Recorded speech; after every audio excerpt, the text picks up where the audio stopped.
વર્તમાન પરિસ્થિતિ, મુદ્દા અને માહોલ જોતા જો તમે એવું માની રહ્યા છો કે 2024ની લોકસભાની ચૂંટણી ખરેખર પક્ષ વિપક્ષની તુલના એકબીજાની સાથે બંનેના કરેલા કાર્યોની સમીક્ષા, મોંઘવારી અથવા સામાન્ય જનના એવા મુદ્દાઓ કે જે વાસ્તવિક જીવનમાં એને સીધી અસર કરે છે એના પર લડાવવાની છે, તો તમે ભ્રમણામાં છો અને એ ભ્રમણા તમારે તોડવી જોઈએ, કેમ કે ગુજરાતમાં એક મેદાન તૈયાર થઈ ગયું છે.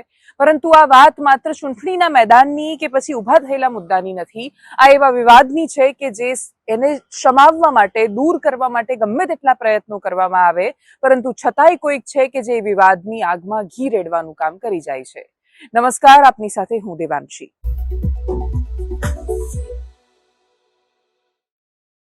વાત સાળંગપુર મંદિરમાં શરૂ થયેલા વિવાદની છે અને એ વિવાદનો અંત મુખ્યમંત્રીના દરવાજેથી આવશે એવું લાગી રહ્યું છે.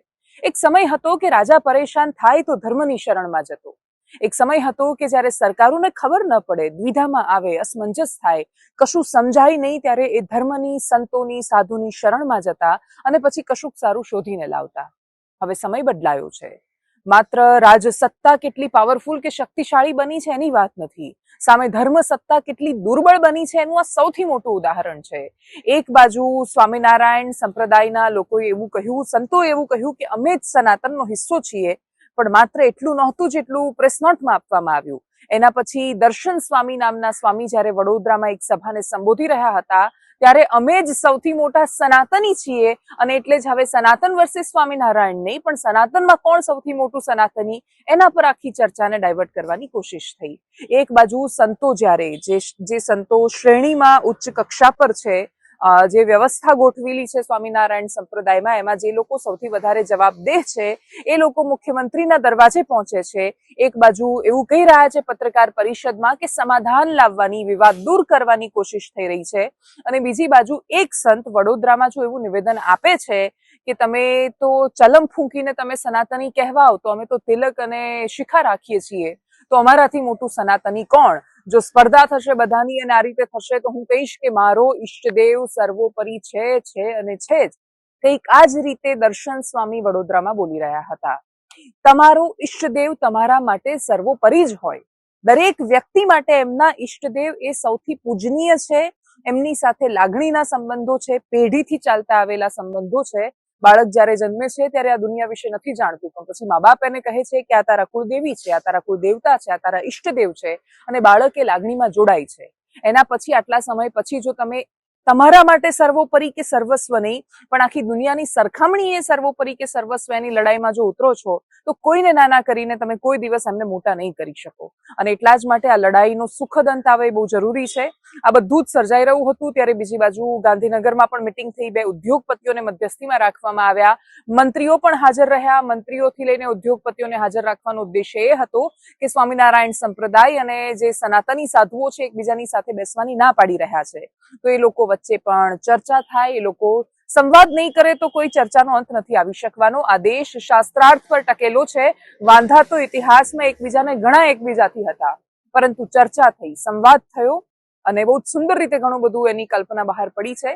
બીજી બાજુ બે વ્યક્તિઓ પણ ન ભૂલાવા જોઈએ, એમને સાંભળવા પણ બહુ જરૂરી છે. સૌથી પહેલા હર્ષદ ગઢવી નામના એક વ્યક્તિ કે જે પોતાની મર્યાદા ચૂક્યા સ્વાભાવિક રીતે જ, પણ મોટા ભાગના લોકો એમના સમર્થનમાં એટલા માટે આવીને ઉભા રહ્યા કેમ કે કહ્યું કે જો એ ન થયું હોત તો કદાચ આટલા પડઘા એના ન પડ્યા હોત. શું થયું હતું? તો હાથમાં હથિયાર લઈને, કુહાડી જેવું લઈને અને કાળું કશુંક લઈને એમણે ત્યાં બધું ભીંત ચિત્રો પર બધું હટાવવાની કોશિશ કરી. આ બધું થયું. એના પછી જે વ્યક્તિ ફરિયાદી બન્યો, એ વ્યક્તિ જે સિક્યુરિટી ગાર્ડ તરીકે ત્યાં નોકરી નિભાવતો હતો, એણે કહ્યું કે મારી પાસેથી મંદિર તરફથી હસ્તાક્ષર લઈ લેવામાં આવ્યા, પરંતુ મને કહ્યું જ નહીં કે તમને ફરિયાદી બનાવી રહ્યા છો, અને હું ફરિયાદી બનવા તૈયાર નથી. ઘટનામાં મોટો વળાંક આવ્યો. રિમાન્ડ તો મંજૂર થઈ નહોતા શક્યા હર્ષદ ગઢવીના. બીજી બાજુ એમના વકીલે શું કહ્યું, હર્ષદ ગઢવીએ બહાર આવીને શું કહ્યું, ચોકીદારે શું કહ્યું, એમને પણ સાંભળીએ. હું સ્વામિનારાયણ ધર્મનો વિરોધી નથી, પહેલી વાત એ, પરંતુ એમની એક વૃત્તિ અને પ્રવૃત્તિનો વિરોધી છું. હનુમાનજીનું અપમાન જોયું અને મારો ગુસ્સો કંટ્રોલમાં ન રહ્યો, એટલે મારે ન છૂટકે આ કરવું પડ્યું. ગુજરાતના સાધુ સંતો હાથ જોડીને વિનંતી કરતા હતા, છતાં તેઓ પોસ્ટર હટાવવાની નામ નહોતા લેતા, એટલે મારો ગુસ્સો આસમાને પહોંચતા મારાથી આ પગલું ભરાયું છે. મારી પ્રતિક્રિયા એ બાબતની એ છે કે હવે હું જે કંઈ પગલું ભરીશ એ આપણા ગુજરાતના સંતો મહંતોને મળી અને એમના માર્ગદર્શન મુજબ હું ચાલીશ. અને મારી અંગત ઈચ્છા તો એવી છે કે જો પોસ્ટર નહીં હટાવવામાં આવે તો હું અનશન પર ઉતરીશ.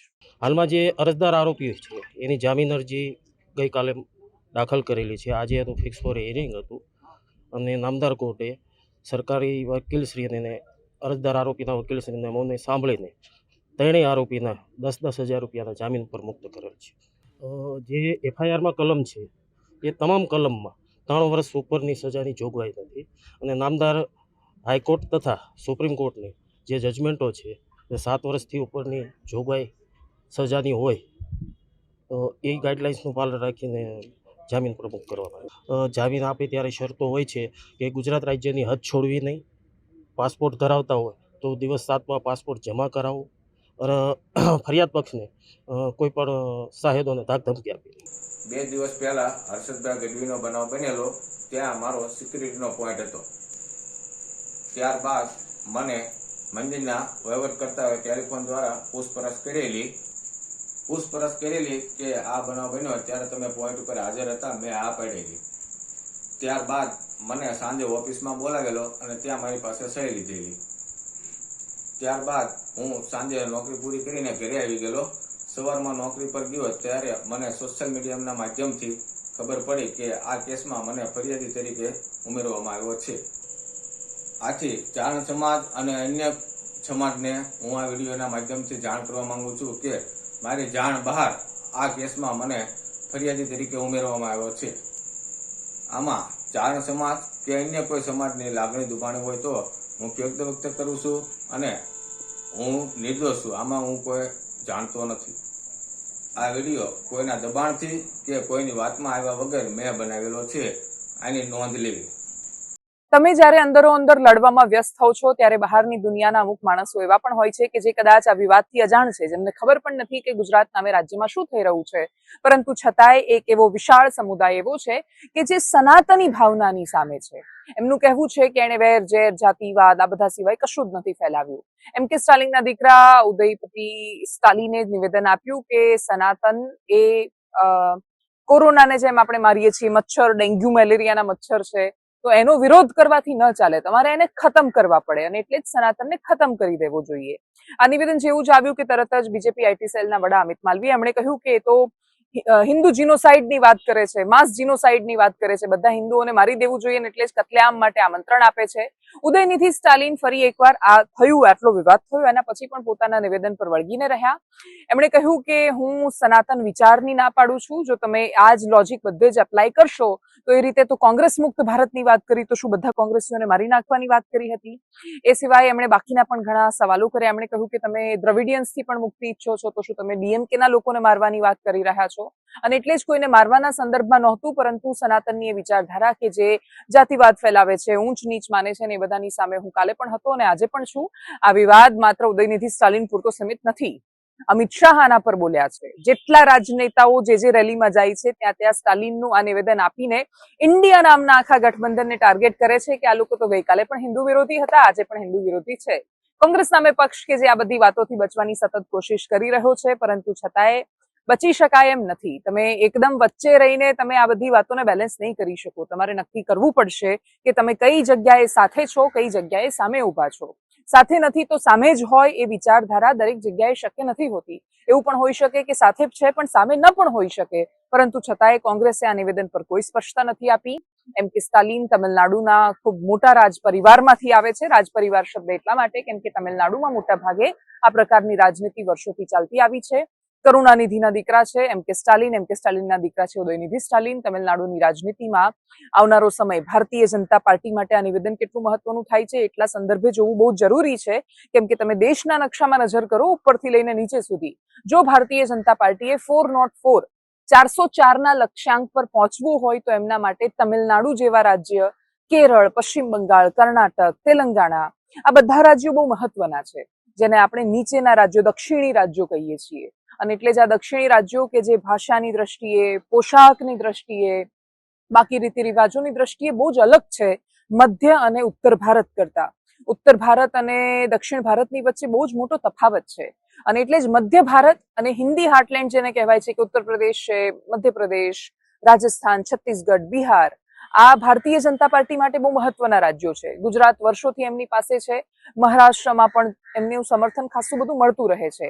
ઉપરના રાજ્યો, તમે કાશ્મીરમાં ચૂંટણી ક્યારે થશે ખબર નથી, પંજાબ જેવું રાજ્ય એમની પાસે રહ્યું નથી, હરિયાણામાં પ્રશ્નો છે, હિમાચલ પ્રદેશ સાથે નથી, અને એટલે જ આ બધા રાજ્યો કેટલી મદદ કરશે એ બહુ જ મોટો પ્રશ્ન છે. જો 404 ના 404 ના લક્ષ્યાંક પર પહોંચવું હોય તો એમણે દક્ષિણમાં બહુ જબરદસ્ત એન્ટ્રી લેવી પડે, અને એટલે જ એ એન્ટ્રી લેવા માટે સનાતન વાળું આ નિવેદન કેટલું કામ લાગે છે.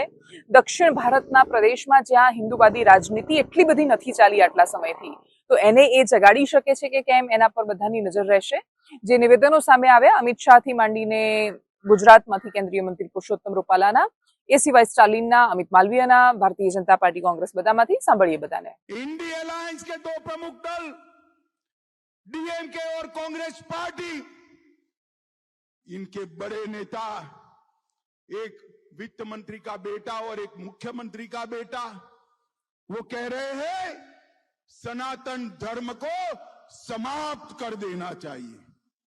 मुझे बताओ भाई, सनातन धर्म को समाप्त करने के लिए आप तैयार हो क्या?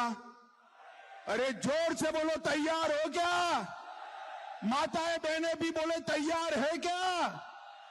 इन लोगों ने वोट बैंक की और तुष्टीकरण की राजनीति करने के लिए सनातन धर्म को समाप्त करने की बात की है. हमारी संस्कृति, हमारे इतिहास और सनातन धर्म का अपमान किया है. जो मुंबई में 3-4 दिन पहले एकत्र आए थे, इसका सबसे बड़ा घटक और सबसे मजबूत घटक डीएमके, जो तमिलनाडु के सरकार को मुख्यमंत्री स्टालिन, उसका बेटा उदयनिधि स्टालिन, वो उदयनिधि स्टालिन सनातन धर्म को समाप्त करने का उद्घोष करता है और कहता है कि हम सनातन धर्म को समाप्त कर देंगे, एबॉलिश कर देंगे, इस तरह की भाषा इस्तेमाल करता है. सनातन शब्द का अर्थ ही यही होता है कि जो सदैव है, जिसका न अंत है न प्रारंभ है, उसको ही सनातन कहा जाता है. इसलिए उनके नाश करने के लिए किसी को प्रयास करने की धृष्टता नहीं करनी चाहिए. मुझे ये लग रहा है कि ये हताशा और निराशा के कारण ऐसे स्टेटमेंट ये लोग दे रहे हैं, और ऐसे लोगों से देश को बचना चाहिए और इन लोगों को इस प्रकार की हरकतों से बचना चाहिए. सनातन संस्कृति के सामने रावण के कालखंड से ही ये सारा हो रहा है, अभी भी हो रहे हैं. जैसे राम का वंश चालू है, ऐसे रावण का वंश भी चालू होगा. કેન્દ્રીય મંત્રી પુરુષોત્તમ રૂપાલાએ જે કહ્યું એમાં શબ્દે શબ્દ સાથે મોટાભાગના લોકો સહમત થશે. એ વાત એમની સાચી છે, પરંતુ જો તમે સત્તામાં એવી પાવરફુલ પોઝિશન પર હોવ કે જ્યાંથી તમે કશુંક બદલાવ લાવવા માટે સક્ષમ હોવ, તો તમારે એ શુભ શરૂઆત કરવી જ રહી. તમે નહીં કરો તો કોણ કરશે? બધા જ લોકો દુઃખ વ્યક્ત કરીને આગળ વધી જાય તો પછી દુઃખી સમાજ થોડો બદલાઈ જવાનો છે. માત્ર સાંત્વનાઓ આપવાથી કે દુઃખ વ્યક્ત કરવાથી કશું નથી બદલાતું, એ આપણી કમનસીબી છે. ગુજરાતના આંકડા કહે છે કે વર્ષોથી આપણે શિક્ષા વ્યવસ્થામાં આવેલા દરેક માણસે બદલાવની અસંખ્ય અને અઢળક કોશિશો કરી હોવા છતાં જે કશુંક બદલાવવું જોઈએ નથી બદલાયું. ઘણું સારું પણ થયું છે. એટલે ઉદાહરણ તરીકે ગામડાઓમાં સવારે બાળકોના પોષણ માટે, ખાસ તો જે આદિવાસી વિસ્તારો છે, કુપોષિત વિસ્તારો છે, સવારે ત્યાં દૂધ પહોંચી જાય છે. બાળકોને લઈ આવવા માટે એમના ઘર સુધી સરકાર પોતાના પૈસે વાન મોકલે છે. એ સિવાય લોકોને મધ્યાહન ભોજનમાં મેન્યુ બદલાવાયું છે. ઘણું બધું બહુ જ સારું થયું છે. પણ જે મૂળ વાત એ છે, શિક્ષણની વ્યવસ્થાઓ બધા ગોઠવે છે. બધા એવું કે છે કે એજ્યુકેશન સિસ્ટમ બદલવી જોઈએ, પણ સિસ્ટમ બરાબર છે, વ્યવસ્થા બરાબર, શિક્ષણ એનું શું? એને શું ભણાવીએ છીએ? લોકો શું શીખે છે? 10મા ધોરણમાં આવેલી છોકરીને પૂછીએ મણિબેન પટેલ કોણ, નથી ખબર હોતી. 10મા ધોરણ છોડો, ગુજરાત વિદ્યાપીઠમાં ભણતા લોકોને નથી ખબર કે મણિબેન પટેલ કોણ. મણિબેન પટેલ કોણ એ ખબર પડવાથી તમે કદાચ આઈએસ નહીં બની જાઓ, તમારે પરીક્ષામાં નહીં પૂછાય, તમે સાયન્ટિસ્ટ પણ નહીં બની જાઓ, પરંતુ છતાંય મણિબેન પટેલ શું છે એની તમને મહત્તા ખબર હોવી જોઈએ.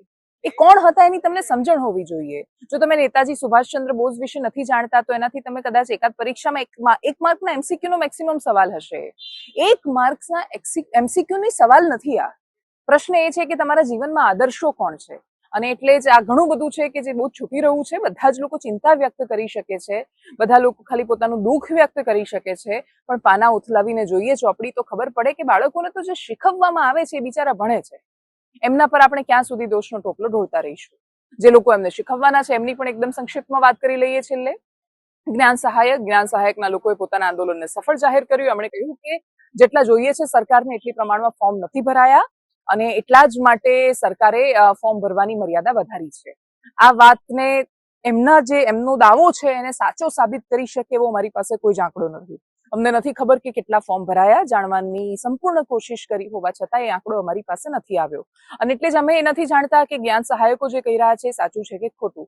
પ્રશ્ન એ છે કે જો જ્ઞાન સહાયકો પણ નહીં લેવાય, વિદ્યા સહાયકો પણ નહીં લેવાય, તો આવનારા સમયમાં સારું કરવા માટે આપણે આ જે વ્યવસ્થાઓ ઊભી કરી રહ્યા છીએ કે સરકારનો આશય છે કે જ્ઞાન સહાયક પણ હોય, વિદ્યા સહાયક પણ ચાલુ રહે અને આપણે પૂરતા શિક્ષકો બધી જગ્યાએ પહોંચાડીએ. ના સરકારને બોજો રહે, ના કોઈ બેરોજગાર બને. બધી બાજુનું વચ્ચેનું વિચારીને અમે આ યોજના શરૂ કરી છે. સરકારના દાવાને આપણે સાચો પણ માની લઈએ તો પણ કેટલો પાછો ઠેલાઈ રહ્યો છે એ વિચારવું પડશે. જો જ્ઞાન સહાયકોએ કહ્યું એ સાચું છે અને જો લોકો એટલી હદે પ્રોટેસ્ટ કરી રહ્યા છે તો તમે એમની સાથે સંવાદ ક્યારે કરશો? એ શિક્ષણ મંત્રીથી લઈને સચિવ કોઈની પણ કેબિનમાં જાય છે તો એ લોકોની સાથે વાત નથી કરવામાં આવતી. સામે જ્ઞાન સહાયકના ઉમેદવારોને પણ એ કહેવું પડે, કેમ કે જો તમે સચિવને વોટ્સએપ પર મેસેજ કરીને એવું કહો છો કે તમે વોટ્સએપ પર જવાબ નથી આપતા તો તમે સચિવ રહેવાને લાયક નથી, તો આ પણ કોઈ સિસ્ટમ, કોઈ પદ્ધતિ નથી. કોઈ તમને વોટ્સએપ પર મેસેજ આપે અને જો ખરેખર શિક્ષણ સચિવ બધાને વોટ્સએપ પર મેસેજ આપવા, જવાબ આપવા બેસી જશે તો એ પોતાનું કામ ક્યારે કરશે? અને એટલા જ માટે તમને વોટ્સએપ પર જવાબ નથી આપ્યો એટલે એ ખરાબ છે, તો એ વિષય આખો અલગ છે. અને એટલે જ તમારે એ જવાબ આપવો પડે કે શિક્ષક બનવા જઈ રહેલા લોકો ઓબ્જેક્ટિવિટી રાખતા ક્યારે શીખશે કે ક્યારે એક વ્યક્તિનો નિર્ણય સારો અને ક્યારે એક નિર્ણય ખરાબ. એ નિર્ણય સારો, ખરાબ, સાચો, ખોટો, કોના માટે સારો, કોના માટે ખરાબ, આ બધા વિષયો પર સંવાદ થવો બહુ જરૂરી છે. આપણે જો ધર્મમાં ચર્ચા કરી શકીએ છીએ, સરકાર એની અંદર મધ્યસ્થતા કરી શકે છે, તો એક એવો વિષય કે જેમાં ગુજરાતના બાળકોનું ભવિષ્ય છુપાયેલું છે એમાં કોઈ મધ્યસ્થતા કેમ નથી કરતું? એમાં કેમ કોઈ સંવાદ કરવા માટે તૈયાર નથી? એ શિક્ષકો, ભાવિ શિક્ષકો બનવા માટે જે જઈ રહ્યા છે આની પ્રતીક્ષામાં છે. આની પહેલા દક્ષિણ ગુજરાતમાં પણ જ્ઞાન સહાયકોએ આંદોલન કર્યું. એ સિવાય અમારી ઓફિસ એક છોકરો આવ્યો હતો, એ આ વિષય પર વાત करता करता रड़ियो હતો. એ બધાને સાંભળીએ. तो हमने बीएड किया, ये सब किया, तो इस तरीके से अगर कायमी शिक्षक नहीं लाएंगे तो हमारे वर्षों की मेहनत चली जाएगी, तो हम क्या करेंगे? Thank you. કેટલા ટાઈમથી તમે પરીક્ષાની તૈયારી કરી રહ્યા છો? 4 થી 5 વર્ષ થઈ ગયા છે સર. અમે મહેનત કરીએ છીએ પણ ભરતી આવતી નથી.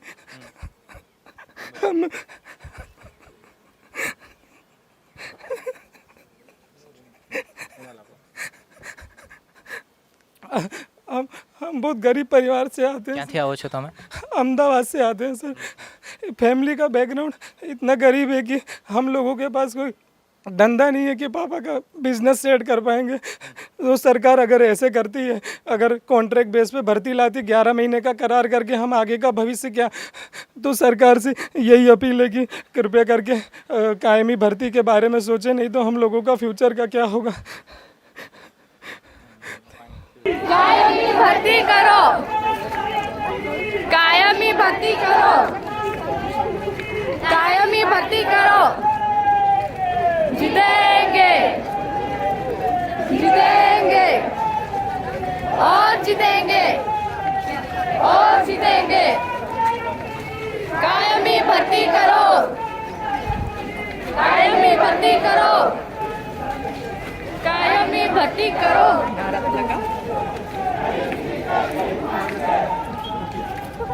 नहीं किसी से भीख मांगे.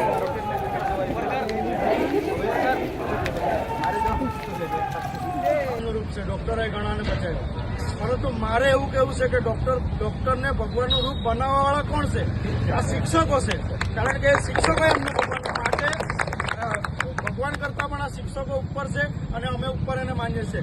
આજે અહીંયા જે રણસુંગી મૂકી દઈએ છે, આખા ગુજરાતમાં એનું આંદોલન કરીશું. ઉમરગામથી અંબાજી સુધી આદિવાસી સમાજનો વિરોધ છે. કારણ કે આપણા લોકો આખું વર્ષ મહેનત કરતા હોય, આપણા ઘરની પરિસ્થિતિ શું છે તે આપણે સારી. પૂર્વોત્તરમાં ભારતીય જનતા પાર્ટીનો બહુ સારો પ્રવેશ થઈ ચૂક્યો છે, જેની કલ્પના કોઈ નહોતું કરી શકતું થોડા સમય પહેલા. એવા નોર્થ ઇસ્ટમાં એવું કહેવાય છે કે આરએસએસે બહુ જ મૂળમાં મહેનત કરી અને એનું પરિણામ ભારતીય જનતા પાર્ટી અત્યારે ભોગવી રહી છે. આગળ એવા મુદ્દાની વાત કરીએ કે જેને મોટાભાગે ચૂંટણી સાથે કોઈ લેવા દેવા નથી. એવો મુદ્દો કે જેની સાથે દરેક રાજનેતાઓ સહમત હોય છે કે આપણી શિક્ષા વ્યવસ્થામાં કશું ખોટું થઈ રહ્યું છે. એ કશું શું ખોટું થઈ રહ્યું છે એના વિશે બહુ થીસીસ લખાયા છે, ગ્રંથો લખાયા છે એમ કહીએ તો ચાલીએ, પરંતુ છતાંય કશું બદલાતું કેમ નથી? દરેક રાજનેતાઓ દર થોડા સમયે આવીને પોતાની પીડા, વ્યથા, બાળકો શું તકલીફ અનુભવે છે, મા બાપ કઈ માનસિકતામાં જીવે છે, આપણી આખું આ કોન્વેન્ટ કલ્ચર કેવી રીતે થઈ ગયું છે, કેમ આપણે આટલા બધા અંગ્રેજીની પાછળ પડ્યા છીએ, આપણી માતૃભાષા, ઘણું બધું છે જેનાથી આપણે દૂર જઈ રહ્યા છીએ, બધા પર ચિંતા વ્યક્ત કરીને જાય છે. પ્રશ્ન એ થાય કે તમારી ચિંતા સાથે અમે સહમત, તમારી લાગણી સાથે પણ અમે સહમત, પરંતુ તમે ને અમે બધા ભેગા થઈને ખાલી ચિંતા જ કરીશું તો નિરાકરણ કોણ લાવશે? ચિંતા અમે કરી, ચિંતા મા બાપોએ કરી, ચિંતા શિક્ષકોએ કરી, બધાએ ચિંતા કરી, અને જેને સોલ્યુશન આપવાનું હતું એ લોકો પણ એક પછી એક ચિંતા કરીને નીકળી ગયા. પૂર્વ મુખ્યમંત્રી વિજય રૂપાણી હંમેશા આ ઘટનામાં યાદ આવે જ્યારે FRC નામે એમની સામે આંદોલન છેડાયું ત્યારે એમણે પોતાની પીડા વ્યક્ત કરી. એમણે કહ્યું કે એટલા નાના નાના છોકરા એટલે કે કેજીમાં 1 લાખ રૂપિયા ફી નાકના શેડા લૂછવા માટે આપવાની, આવું એમણે સવાલ કર્યો હતો. વાત સાચી છે, એકદમ નાનું બાળક છે, નર્સરીમાં કેજીમાં જાય છે, એની આટલી બધી ફી શું કામ હોય? એટલે કહ્યું કે નહીં, અમે કંટ્રોલ કરીશું. પણ એના પછી શું કંટ્રોલ થયો? પછી તો યુનિવર્સિટીમાં ફી વધારી દીધી, સરકારી યુનિવર્સિટી ગાયબ કરી દીધી, સ્કૂલમાં ઘણા બધા પ્રોબ્લેમ થયા, આટલી બધી પ્રાઇવેટ સ્કૂલ છે, સરકારી શાળાઓ બંધ થતી ગઈ, ઉપરથી એટલા બધા નવા પ્રશ્નો ઉમેરાયા. પણ જે જૂના પ્રશ્નો હતા એ ક્યારે દૂર થશે અથવા કઈ રીતે દૂર થશે એનો કોઈની પાસે જવાબ નહોતો. વધુ એક ચિંતા કરતા નેતા આપણી સામે આવ્યા છે. ફરી એકવાર કેન્દ્રીય મંત્રી પુરુષોત્તમ રૂપાલાને સાંભળીએ. એમણે જે કહ્યું એ સંપૂર્ણ સાચું છે, પરંતુ એ કહીને નીકળી જાય એ તો કેમનું ચાલે? સાંભળીએ એમને. કૃષ્ણને મળવા માટે સુદામા આવ્યા તાંદુલ લઈને, પોટલી બગલમાં દબાવીને રાખતા હતા. એ તો એ વખતનો આખો સંદર્ભ ફરી ગયો હતો, એને સંકોચ થતો હતો કે હું દ્વારકાધીશને મળવા આવ્યો છું ને એટલે એક મામૂલી તાંદુલ એને હું દઉં તો કેટલું ખરાબ લાગે, સંકોચ થશે, મારી આબરૂનું શું થશે, એને એમ થશે કે આ તો સુધર્યું જ નહીં. પણ એ વખતે શ્રી કૃષ્ણએ જે કીધું એ કેટલું સરસ હતું એ તમે જુઓ. એણે એમ કીધું કે આપણે ભણતા હતા તે ગુરુમાએ આપણી બેયની હાટું સીણ્યા આપ્યા હતા, એ તું એકલો ખાઈ ગયો હતો, સુદામા એકલા ખાઈ ગયા હતા, કૃષ્ણના ભાગમાં રહેવા ન જ દીધા. એ ટેવ હજી તારી નથી ગઈ કે હજી તું કંઈક બગલમાં દબાવીને રાખે છે. કેવો ભાવ કેટલો સરસ છે. આ ગુરુકુળ હતા, આ ગુરુકુળ હતા, એમાંથી આ ઘડાતા હતા. આજી બાળપણાની પ્રીત મને સાંભળે રે, એ કેવી વ્યવસ્થાઓ હતી આપણી, અદ્ભુત વ્યવસ્થાઓ હતી.